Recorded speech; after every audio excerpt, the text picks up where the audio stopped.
Hello दोस्तों, आज की सेशन में हम लोग प्रश्नावली नंबर 1.1 के उदाहरण नंबर 3 को कवर करेंगे बहुत ही शानदार तरीके से। चलिए हम लोग स्टार्ट करते हैं। इस क्वेश्चन को हल करने से पहले आप लोगों को बता देते हैं कि यूक्लिड जी ने एक तरीका दिया था क्वेश्चन को हल करने से। वो तरीका कौन सा है, चलिए जान लेते हैं। चलिए देखते हैं। यहां पर a बराबर बी क्यू प्लस आर, जहां 0 इक्वल टू आर बी। अब देखेंगे इसका मतलब यह है कि R क्या कर रहा है, जो R है शेषफल है, R को हम शेषफल से प्रदर्शित करते हैं। जो शेषफल है कर रहा है 0 के बराबर रहना चाहिए या तो 0 से बड़ा रहना चाहिए। तो यूक्लिड जी जो तरीका दिए थे, आपका यह तरीका है। इस तरीके से हम लोग इस क्वेश्चन को हल करेंगे बहुत ही शानदार तरीके से। चलिए देखते हैं। अब देखेंगे यहां पर इस क्वेश्चन को हल करने से आपको यहां पर लिखना पड़ेगा, माना धनात्मक विषम पूर्णांक ए है। अब आप लोग के डाउट ये होगा कि सर माना धनात्मक विषम पूर्णांक ए को कैसे मान लिए, क्योंकि आप लोग एबीसीडी में किसी भी अक्षर को मान सकते हैं। अब ए मानने का कारण यह है कि ए को हम लोग भाजक से प्रदर्शित करते हैं। यहां पर समझा देते हैं रफ कार के लिए। देखिए यहां पर भाज बराबर भाजक गुणे भागफल प्लस शेषफल। यूक्लिड जी ने जो तरीके दिए थे वो आपका तरीका ये है, a बराबर बी क्यू प्लस आर। यही तरीका है यूक्लिड जी ने दिए थे। तो अब देखेंगे भाज को किससे प्रदर्शित किए हैं, a से, भाजक को b से, भागफल को q से, r को शेषफल से। इस क्वेश्चन को हल करने से पहले आपको बनाना पड़ेगा केस नंबर 1। अब केस नंबर 1 में देखते हैं b बराबर 4 कामा r बराबर 0 कामा 1 कामा 2 कामा 3। अब देखेंगे इसका मतलब b बराबर 4 कहां से आएगा, r बराबर 0 1 2 3 कैसे आएगा। देखेंगे हम लोग क्वेश्चन में। देखिए क्वेश्चन में क्या करा, जहां पूर्णांक 4q प्लस 1 4q प्लस 3। आप देखिए q के गुणनफल में कौन सी संख्या है, 4 है। हमने अगले वाले वीडियो में पढ़े थे कि q का गुणनफल यहाँ पर 4 है। अब हमने बताया था कि जो 10 है 10q 11q, तो 10q का गुणनफल कौन है, q का गुणनफल 10 है, 11 का गुणनफल कौन है, q है, और q का गुणनफल 11 है। तो यहां से देखिए आपका q का गुणनफल 4 है। तब यहां से हम लोग b बराबर 4 निकाले। आप लोग का थ्योरम क्या कहता है, यूक्लिड जी ने तरीका क्या दिए थे, a बराबर बी क्यू प्लस आर। तो देखिए बी क्यू प्लस आर, अगर हम b की जगह 4 लिख देंगे तो 4q प्लस आर हो रहा है कि नहीं हो रहा। अगर r की जगह 1 लिख देंगे तो देखिए आपका इस तरह से मैच करने लगा कि नहीं करने लगा। जब खांसी बहुत तेज आ रहा है, चलिए कोई बात नहीं, सर्दी का मौसम इसी कारण से। अब देखिए 4q प्लस 1 हमारा दिखने लगा। इस तरीके से इस क्वेश्चन को हल करना है। चलिए देखते हैं। अब ये तो पता चल गया कि b बराबर 4 कैसे आया। अब डाउट ये होगा कि सर r बराबर 0 1 2 3, मतलब 3 तक ही क्यों, 4 भी हो सकता है, 5 भी तो हो सकता है। इसमें एक कंडीशन है, वो कंडीशन क्या है, इस कंडीशन के बारे में हम लोग समझ लेते हैं। इसमें साफ साफ बात यह कह दिया है कि r का जो मान है 0 के तो बराबर रहना चाहिए, बट लेकिन जो r का मान है b से छोटा होना चाहिए। देखिए इसमें यह बात दिखाया गया है। देखिए जो आपका ग्रेटर देन लगा है, इधर का लेस देन है, तो मतलब r क्या छोटा होना है, किस संख्या से, b से। चलिए देखिए यहाँ पर b क्या है, b आपका भाजक है, a क्या है भाज्य है, q क्या भागफल, r क्या है शेषफल है। तो देखिए आपका क्या कर रहा है कि b क्या होना चाहिए, छोटा होना है, किस संख्या से, r के। यहाँ पे चलिए हम लोग यहाँ पर समझ लेते हैं कैसे। चलिए देखिए, मान लीजिए यहाँ पर 2 भागे 4 हो गया, चाहे 5 ही ले सकते हैं, कोई दिक्कत नहीं, 4 ही लेना जरूरी नहीं। अब 2 का भाग 5 में दीजिए, 2 दूनी 4, तो 5 में से 4 गया तो 1 बच गया। अब देखेंगे यहाँ पर बात क्या कर रहा था, r का मान छोटा होगा। अब इस तरह से सिग्नल नहीं ना आपका कि इक्वल टू के r का मान b से बराबर भी हो सकता है, बराबर नहीं हो सकता। इसलिए यहाँ पर दिखाया गया है कि देखिए जब 2 का भाग 5 में दिए हैं तो आपका आंसर 2 आया है। लेकिन आपका जो r का मान है क्या b से छोटा है कि नहीं छोटा है, क्योंकि आपका जो ये क्या है भाजक है, ये क्या आपका भाजक, ये क्या है भाज्य है, ये क्या है भागफल है, ये वाला क्या है शेषफल है। तो क्या समझ में आया, आपका शेषफल जो है भाजक से क्या होना चाहिए, छोटा होना चाहिए। भाज्यों को हम लोग b से प्रदर्शित करते हैं, शेषफल को r से, भागफल को q से और भाज्य को a से प्रदर्शित करते हैं। यहाँ पर दिखाया गया है कि b जो है बड़ा होना चाहिए किस वाले संख्या से, r से। r देखिए आपका छोटा है, देखिए r का मान 1 है, b का मान 2 है। बात समझ में आए। चलिए जब यहां तक आप लोग समझ लिए हैं तो अब हम लोग क्वेश्चन को स्टार्ट करते हैं हल करना। चलिए इसको मिटा देते हैं। चलिए देखिए अब देखेंगे, अब हम लोग यूक्लिड जे का प्रयोग करेंगे। यहां पर लिखेंगे a बराबर बी क्यू प्लस आर। अब देखिए a, तो a को माने, क्योंकि हम लोग को वही ज्ञात करना है, धनात्मक विषम पूर्णांक क्या माने हैं, a माने हैं, तो a बराबर हमको ज्ञात करना है, तो बी क्यू प्लस आर। तो देखेंगे b का मान कितना है, b का मान कितना है, 4 है, तो लिखिए यहाँ पर 4q प्लस। आप पहले r का मान क्या मांगेंगे, 0 मानेंगे। पहले हम लोग 0 से स्टार्ट करेंगे, फिर 1 2 3। चलिए देखिए यहाँ पर r का मान क्या रखेंगे, 0 रखेंगे पहले। तो अब देखिए 4q प्लस 0 जोड़ेंगे तो क्या आएगा, 4q आएगा। तो a बराबर आपका 4q होगा। तो 4q क्या है, विषम पूर्णांक है कि सम पूर्णांक है। अगर मान लीजिए q के स्थान पर 2 को गुणा कीजिए, 4 दूनी 8, 3 का गुणा करेंगे 4 3 12, क्योंकि अगर विषम संख्या का गुणा करेंगे तब भी सम संख्या आएगा, और सम संख्या का गुणा करेंगे तो सम तो आएगा ही। तब देखिए इसमें मान लीजिए आप 15 गुणा कीजिए, 15 तो क्या है, विषम संख्या है ना, 15 चौके 60, क्योंकि आपका 60 क्या है, सम संख्या आ रहा है। तो इसमें विषम संख्या कोई भी संख्या हो, विषम संख्या, इसमें जब 4 से गुणा करेंगे तो आपका सम संख्या आएगा, इसलिए इसको लिखेंगे सम पूर्णांक। ठीक। अब देखिए, अब तो हम लोग 0 रख लिए, अब देखते हैं 1 को रख करके। तो यहां पर बनाएंगे केस नंबर 2। तब देखेंगे वही फिर से लिखना है, b बराबर 4 कामा r बराबर 1, क्योंकि आपको 0 तो ले लेते, r बराबर 1 को रखें, r बराबर 1। तो अब देखेंगे यहाँ पर a बराबर बी क्यू प्लस r। तो देखिए a बराबर तो हो गया, b का मान 4 है, q का मान q रहेगा, प्लस r का मान क्या है, 1 है, तो वहां रख दिए। अब बताइए ये क्या है आपका, ये आपका आ गया विषम पूर्णांक। अब देखिए विषम पूर्णांक आ गया, जो आपका प्रूफ करना था 4q प्लस 1 या 4q प्लस 3 का रूप होता है।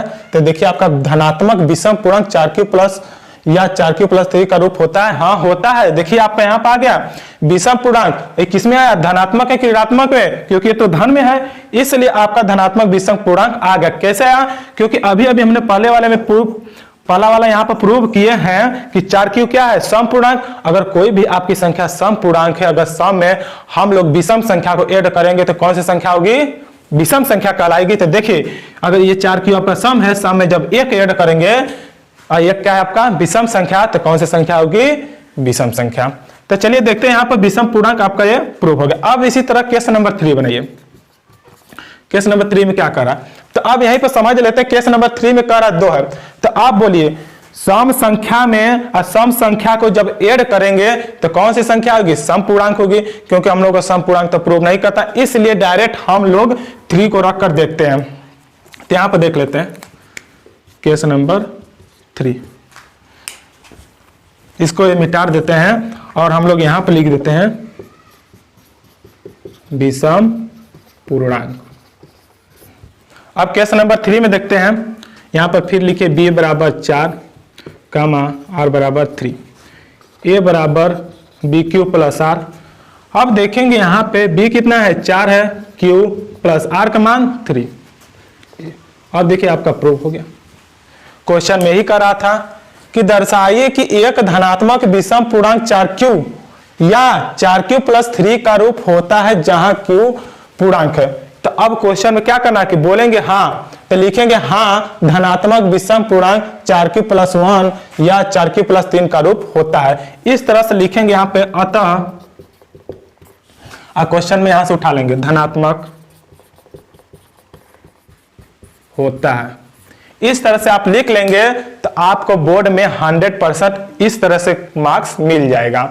इस क्वेश्चन से आपका इस चैप्टर से कोई न कोई एक क्वेश्चन दे देता है, बोर्ड में 100% देता है। लॉन्ग का दे देगा, या तो 1 नंबर या तो 3 नंबर या तो 4 या 6 नंबर के भी दे सकता है इस क्वेश्चन से। ये चैप्टर बहुत ही बढ़िया, आप लोग अगर अच्छे से पढ़ेंगे तो इस चैप्टर से हर एक क्वेश्चन आपको एकदम 100% आएगा ही आएगा। अच्छे से पढ़ते रहिए, मन से पढ़ते रहिए, क्वेश्चन को अधिक से अधिक हल करने का प्रयास कीजिए, ना कि अब हमने बता दिया क्वेश्चन, अभी क्या है कि आप लोग बस पढ़ा दिए, ठीक है कोई बात नहीं, बस क्या हुआ चलिए रख दिए, फिर आए फिर पढ़े, काम खत्म। इससे कुछ नहीं होगा।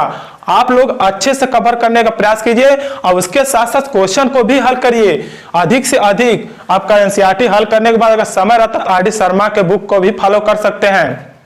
चलिए हम लोग अब अगले उदाहरण की तरफ ध्यान देते हैं। अगला उदाहरण क्या है, देखिए आपका जो उदाहरण नंबर 4 है, इसमें क्या कह रहा है, इसमें कह रहा है एक मिठाई विक्रेता के पास 420 काजू की बर्फियां और 130 बादाम की बर्फियां हैं। वह इनकी ऐसी ढेरियां बनाना चाहता है कि प्रत्येक ढेरी में बर्फियों की संख्या समान रहे तथा ये ढेरियां बर्फी की परात में न्यूनतम स्थान घेरे, इसलिए प्रत्येक ढेरी में कितनी बर्फियां रखी जा सकती है। क्वेश्चन 1 कर रहा है। क्वेश्चन कितना लंबा है समझ में नहीं आ रहा किस तरह से हल करना है। कुछ नहीं है इस क्वेश्चन में, बहुत ही शानदार तरीके से इसको हल करते हैं। चलिए देखते हैं इसमें करना क्या है। करना कुछ नहीं है, चलिए हम लोग क्वेश्चन को पढ़ते ही कैसे पहचान लें कि हम लोग को एचसीएफ ज्ञात करना है कि एलसीएम ज्ञात करना है। चलिए यहाँ पर देखिए क्वेश्चन, देखिए यहाँ पर कहीं लिखा है न्यूनतम स्थान। खोजिए क्वेश्चन में कहाँ लिखा है न्यूनतम स्थान, यहाँ पर लिखा देखिए न्यूनतम स्थान घेरे। न्यूनतम का मतलब जहां कहीं भी क्वेश्चन में इस तरह से दिया हो और न्यूनतम स्थान दिया हो वहां पर तुरंत आंख मूंद के आप लोग हल कीजिए एचसीएफ ज्ञात करना, क्योंकि 420 और 130 का एचसीएफ निकाल लीजिए। पहले वाले वीडियो हमने बता चुके हैं भाग विधि से एचसीएफ किस तरह से निकालते हैं चरण के रूप में, उस तरह से आपको लिखते हुए हल करना बहुत ही आसानी से, इस तरह से आप लोग निकाल सकते हैं। चलिए तब भी हम बता देते हैं, अगर कहीं पर क्वेश्चन पर अधिकतम स्थान घेरे लिखा होता तो क्या निकालना पड़ता, तब हम लोगों को निकालना पड़ता एलसीएम, मतलब लघुत्तम समापवर्तक। यहाँ पर निकालना है एचसीएफ मतलब महत्तम समापवर्तक। चलिए अब देखेंगे हम लोग, इसमें देखेंगे कौन कौन सी संख्या दिया कहाँ कहाँ। देखिए एक मिठाई के पास 420 काजू है, चलिए लिख लो 420।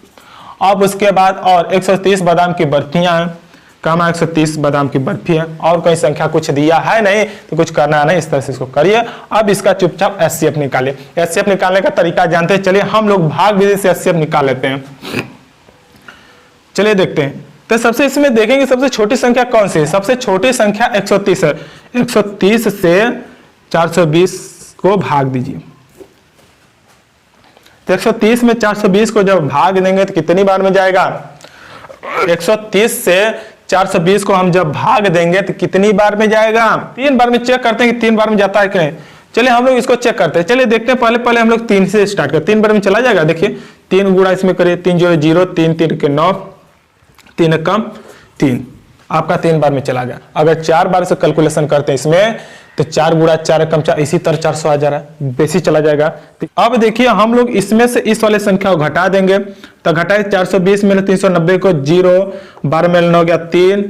अब देखिए आपका शेषफल क्या बच गया, 30 बच गया।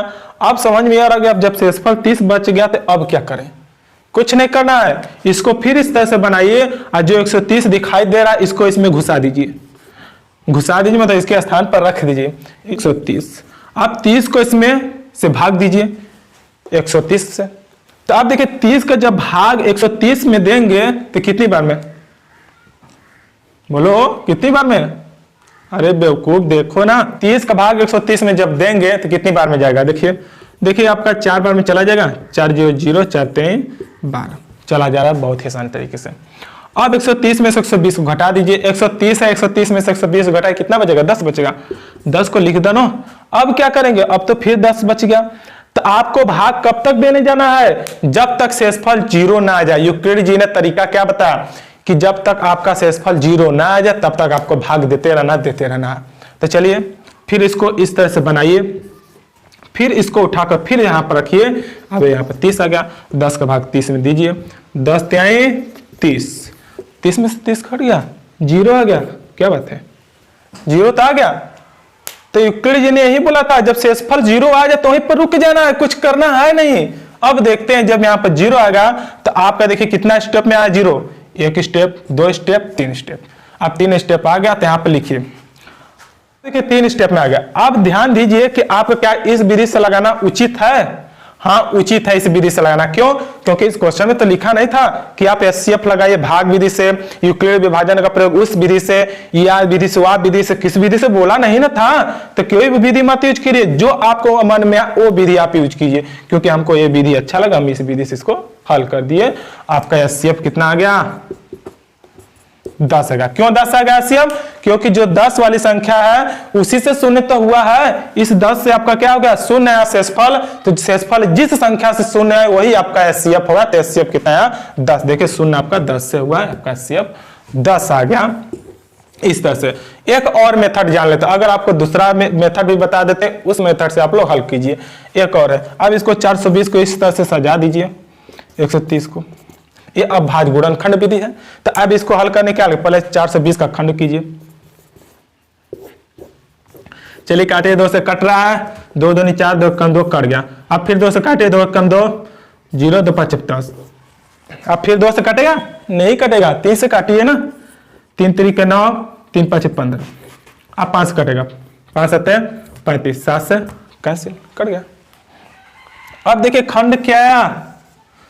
2 गुणे 2 गुणे 3 गुणे 5 गुणे 7। ये आपका खंड आ गया। 130 का खंड कीजिए, काटिए 2 से, 2 छक्का 12, 2 5 10, 2 से नहीं कटेगा। अब किससे कटेगा? 3 से देखते हैं, 3 दूनी 6, 3 से भी नहीं करेगा। 5 से काट दीजिए डायरेक्ट, 5 1 5, 5 3 15, 13 से काट दीजिए, कच्चा। अब देखेंगे इसका खंड क्या है? 2 गुणे 5 गुणे 13। अब देखेंगे जब इसका खंड आ गया तो कुछ नहीं करना है, इसको इस तरह से ऐसे करिए। अब देखिए इसमें से कॉमन क्या क्या दिखाई दे रहा है? देखिए आपका 2 इसमें भी, इसमें भी है। अब कहीं 2 आपका मिल रहा है, कहीं नहीं। 5 यहां पर भी आपका मिल रहा है। क्या 3 मिल रहा है इसमें? नहीं मिला। क्या 13 इसमें है तो इसमें 13 है? नहीं। क्या 7 इसमें है तो इसमें 7 है? नहीं है। जब दोनों में आपका दिखाई दे तो उसको सर्कल बनाया, और सर्कल बनाने के बाद देखिए आपका 2 का सर्कल बना है, तब 2 लिखेंगे गुणे। अब देखिए 5 इसमें है, 5 इसमें है तो 5 लिखेंगे, और कोई संख्या नहीं था तो इसलिए आपका 2 5 10 यहाँ पर, तो यहाँ पर लिख देंगे एचसीएफ 10 है। आप लोग इस विधि से भी हल कर सकते हैं, चाहे इस विधि से भी हल कर, दोनों तरीके से हल कर सकते हैं, कोई दिक्कत नहीं है। आपके बोर्ड में फुल मार्क्स मिलेंगे। इस तरह से क्वेश्चन अगर दिया हो तो जब कोई विधि न बताए तो आप लोग कोई विधि यूज कर सकते, कोई दिक्कत नहीं है। अनावली 1.1 का कवर करने के बहुत ही मक्खन तरीके से। चलिए कल के क्लास में हम लोग मिलते हैं।